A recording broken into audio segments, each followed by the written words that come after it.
Standard જે છે તેની શરૂઆત કરીશું. નીટના લેક્ચરની સાથે સાથે હું તમને 12th સ્ટાન્ડર્ડના ચેપ્ટરની પણ ડિટેલ આપતો રહીશ. અત્યારે આપણે 12th સ્ટાન્ડર્ડનું જે ચેપ્ટર છે, ત્રીજું ચેપ્ટર પ્રવાહ વિદ્યુત, તેના વિશે ચર્ચા કરવાની છે. હવે પહેલા કેટલીક બેઝિક વસ્તુ આપણે સમજીએ મિત્રો.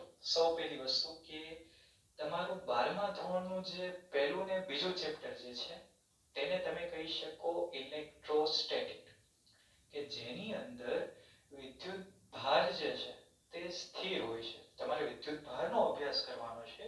તો પહેલા બે જે ચેપ્ટર હતા તે ચેપ્ટર હતા ઇલેક્ટ્રોસ્ટેટિકના.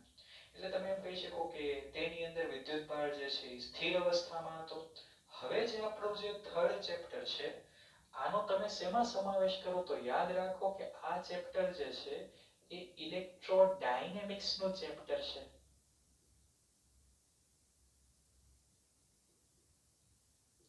સિમ્પલ વસ્તુ છે, તમને આઈડિયા આવશે કે ડાયનેમિક્સ જે છે એ ગતિ દર્શાવે, એટલે કે વિદ્યુત ભાર જે છે આ ચેપ્ટરમાં ગતિમાં હશે. તો તમારી વસ્તુ ધ્યાન રાખવાની મિત્રો કે આ ચેપ્ટર જે છે ઇલેક્ટ્રોડાયનેમિક્સ શું કામ છે, તો આ ચેપ્ટરની અંદર આપણે વિદ્યુત ભારની ગતિનો અભ્યાસ કરવાનો છે. ઓકે, હવે પહેલા બે ચેપ્ટરની અંદર તમે જોયું કે વિદ્યુત ભાર જે છે સ્થિર હતો એટલે તમે ઇલેક્ટ્રોસ્ટેટિક કહેતા. તો સિમ્પલ વસ્તુ કે પ્રવાહ વિદ્યુતની અંદર વિદ્યુત ભાર ગતિમાં હશે. હવે જે આપણી ટેક્સ્ટબુકના જે કોન્સેપ્ટ છે તેની માટે સૌ પહેલા આપણે ચેપ્ટરનું ઇન્ટ્રોડક્શનમાં કઈ કઈ વસ્તુ છે તે જોઈએ આપણે.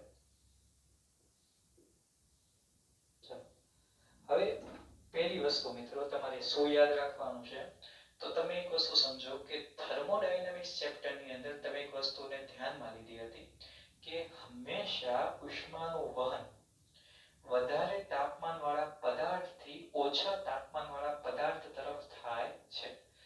જો તાપમાનનો તફાવત ન હોય તો ઉષ્માનું વહન થાય નહીં. આટલી વસ્તુની તમને ખબર છે. એનો મતલબ કે કોઈ પ્રવાહ રચાવવા માટે કોઈ વસ્તુનો તફાવત જરૂરી છે. તેવી જ રીતે જો તમે પ્રવાહ વિદ્યુતની ચર્ચા કરતા હોય તો પહેલી વસ્તુ કે વિદ્યુત પ્રવાહ માટે શું જરૂરી છે, તો બીજા ચેપ્ટરમાં આવી ગયું આપણે કે સ્થિતિમાનનો તફાવત. યાદ રાખો મિત્રો, જો સ્થિતિમાનનો તફાવત ન હોય તો વિદ્યુત પ્રવાહ રચાશે નહીં. તેથી યાદ રાખો કે વિદ્યુત પ્રવાહ રચાવવા માટે સ્થિતિમાનનો તફાવત જરૂરી છે. જેવી રીતે જો તાપમાનનો તફાવત ન હોય તો ઉષ્માનું વહન ન થાય, તેવી જ રીતે જો સ્થિતિમાનનો તફાવત ન હોય તો વિદ્યુત પ્રવાહની રચના થતી નથી.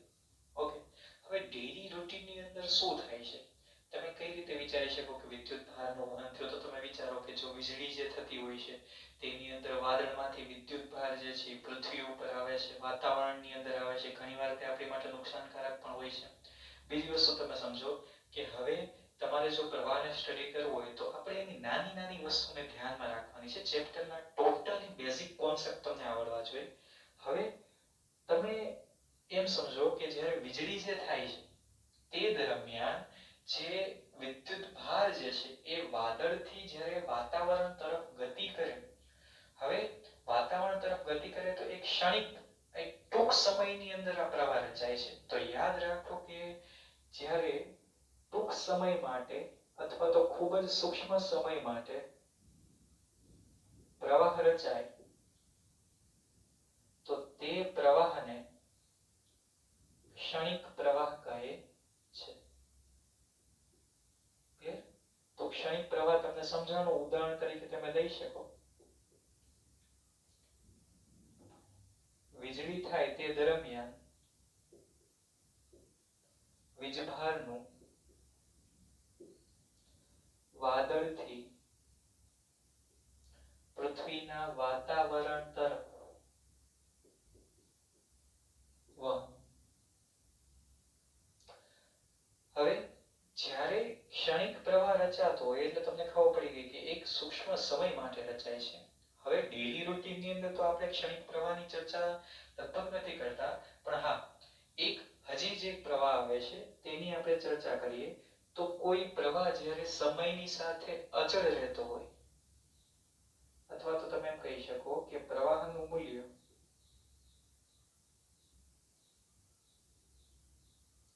સમય સાથે અચળ રહેતું હોય તો તેને સ્થાયી પ્રવાહ કહે છે. તો આ જે છે તમને પ્રવાહનો બીજો કોન્સેપ્ટ સમજાણો. એક પ્રવાહ જે છે ક્ષણિક પ્રવાહ એ ટૂંક સમય માટે રચાય છે. એક્ઝામ્પલ તમે જોઈ લીધું કે વિદ્યુત ભારનું વહન વાદળથી પૃથ્વીના વાતાવરણ તરફ થાય.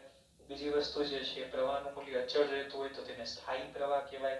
તમે જુઓ તો નદી ઘણીવાર નદીમાં જે પાણીનું વહન થતું હોય સમજાય છે તો તે જે છે તમે સ્થાયી પ્રવાહ તરીકે લઈ શકો. ઉદાહરણ તરીકે તમે ઘરમાં કઈ કઈ વસ્તુ યુઝ કરો છો તો આપણી પાસે જે છે ટોર્ચ છે બરાબર. તો ટોર્ચની અંદર જુઓ તમે તો તેના પ્રવાહમાં ક્યારેય તમને વધઘટ જોવા નહીં મળે કારણ કે તેની અંદર જે પ્રવાહ રચાય છે તે કઈ હોય છે તો તે હોય છે સ્થાયી પ્રવાહ. તો પહેલી વસ્તુ તમને સમજાણી મિત્રો કે બેઝિક ઇન્ટ્રોડક્શનમાં આપણે શું જોયું તો પહેલી વસ્તુ કે ઇન્ટ્રોડક્શનમાં વિદ્યુત પ્રવાહ રચાવવા માટે જરૂરી વસ્તુ કઈ તો સ્થિતિમાનનો તફાવત. બીજી વસ્તુ ટૂંક સમય માટે જો પ્રવાહ રચાતો હોય તો તેને ક્ષણિક પ્રવાહ કહેવાય. વીજળી દરમિયાન જે વિદ્યુત ભારનું વહન થાય છે વાદળથી વાતાવરણ તરફ તે તેનું એક સિમ્પલ એક્ઝામ્પલ. બીજી વસ્તુ પ્રવાહનું મૂલ્ય સમય સાથે અચળ રહેતું હોય તો તેને સ્થાયી પ્રવાહ કહેવાય. સ્થાયી પ્રવાહના એક્ઝામ્પલ તરીકે તમે ટોર્ચ લઈ શકો છો. હવે આપણે વિદ્યુત પ્રવાહ જે આપણો પહેલો ટોપિક છે આ ચેપ્ટરનો તેના વિશે ચર્ચા કરીએ. હવે હકીકતમાં વિદ્યુત પ્રવાહને તમે વ્યાખ્યાયિત કઈ રીતે કરશો. વિદ્યુત પ્રવાહ તમારે વ્યાખ્યાયિત કઈ રીતે કરવાનું છે, તેનું સૂત્ર શું છે, તેનો એકમ શું બને છે, દરેક વસ્તુની ચર્ચા કરવાની છે. તો આપણે તેની વ્યાખ્યા લખીએ. આપણે ટેક્સ્ટબુકની ભાષાનો ઉપયોગ કરશું કારણ કે આપણે બોર્ડની એક્ઝામ્સમાં માર્ક્સ લેવાના છે. તો વ્યાખ્યા કંઈક આ રીતે બનશે કે કોઈ નિશ્ચિત ક્ષેત્રફળમાંથી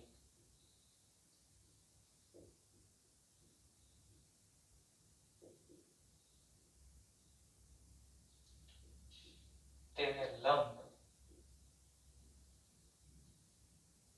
એકમ સમયમાં પસાર થતા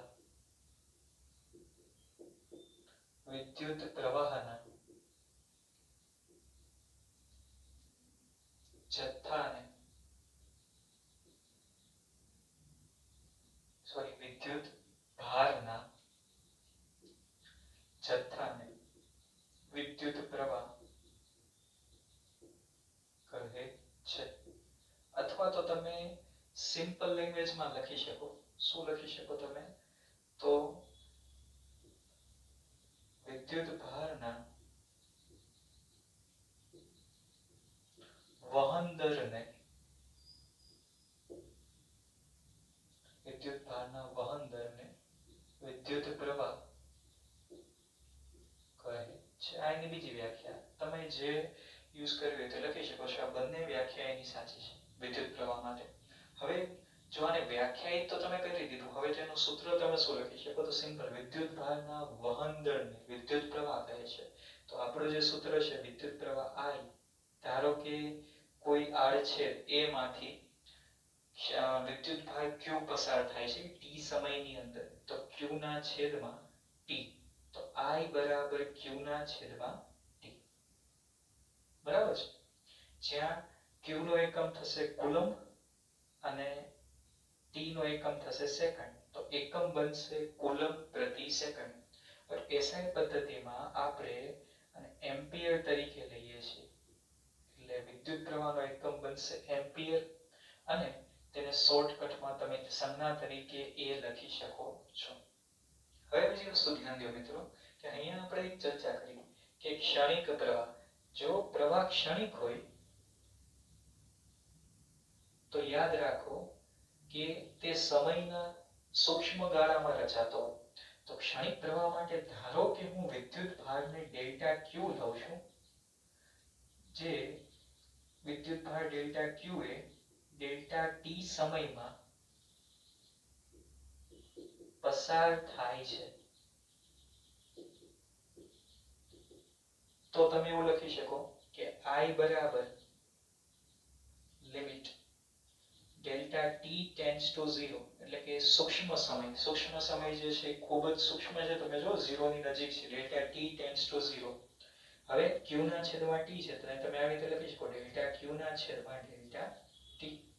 બરાબર છે. હવે તમને ખબર છે કે તમે લિમિટ લગાડી દીધી છે એટલે કે તમે હવે આખા પદને તમે આવી રીતે લખી શકો dq ના છેદમાં dt.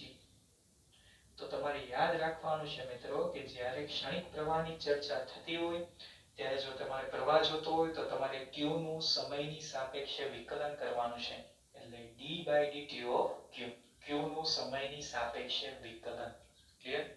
બીજી વસ્તુ કે આના સિવાય જો તમને વિદ્યુત ભાર પૂછવામાં આવે તો તમે આમાંથી dq ને કરતા બનાવશો. તેથી dq = idt.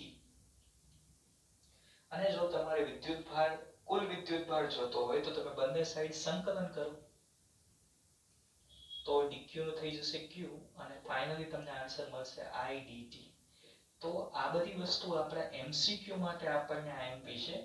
તો આજે નાની વસ્તુઓ તમને સમજાવું છું તે તમારે ખાસ યાદ રાખવાની છે કે જ્યારે તમને વિદ્યુત ભાર ગોતવાનો કીધો હોય, પ્રવાહ તમને આપેલો હોય ત્યારે તમને લિમિટ પણ આપેલી હશે તો તમારે શું કરવાનું છે તો સમયની સાપેક્ષે પ્રવાહનું સંકલન કરી નાખો એટલે તમને વિદ્યુત ભાર મળી જાય અને સમયની સાપેક્ષે વિદ્યુત ભારનું વિકલન કરી નાખો તો તમને પ્રવાહ મળી જાય. તો સાવ સિમ્પલ વસ્તુ છે. તમારે યાદ રાખવાની છે મિત્રો કઈ રીતે આ બધું થાય છે. ઓકે, હવે કેટલીક વસ્તુઓ આપણે જોઈએ તો તમે જુઓ તો આપણી કી પોઈન્ટ તમને સમજાવું. કેટલાક કી પોઈન્ટ આપણી માટે આઈએમપી. કી પોઈન્ટ્સમાં પહેલી વસ્તુ કે આપણા જે ઘર વપરાશમાં જે પ્રવાહ હોય છે તે એમ્પિયરના ક્રમનો હોય છે. એટલે પહેલો કી પોઈન્ટ એ છે કે ઘર વપરાશમાં પ્રવાહ જે હોય છે તે કેટલો હોય છે તો યાદ રાખો મિત્રો કે તે એમ્પિયરના ક્રમનો હોય છે. બરાબર છે.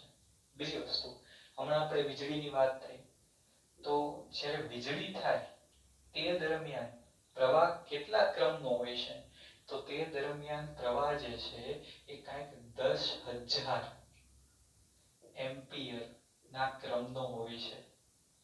બરાબર છે. હવે આપણા બોડીની અંદર એટલે મનુષ્ય ચેતાઓમાં પણ પ્રવાહનું વહન થાય છે. તે કેટલું હોય છે તો મનુષ્ય ચેતાઓમાં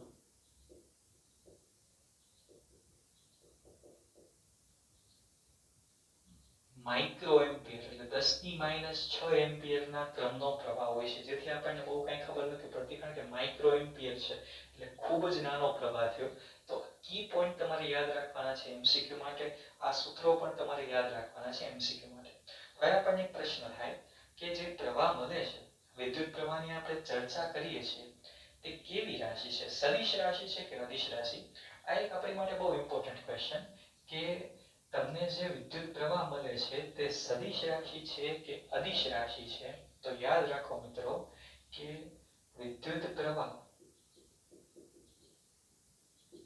એ અદિશ રાશિ છે.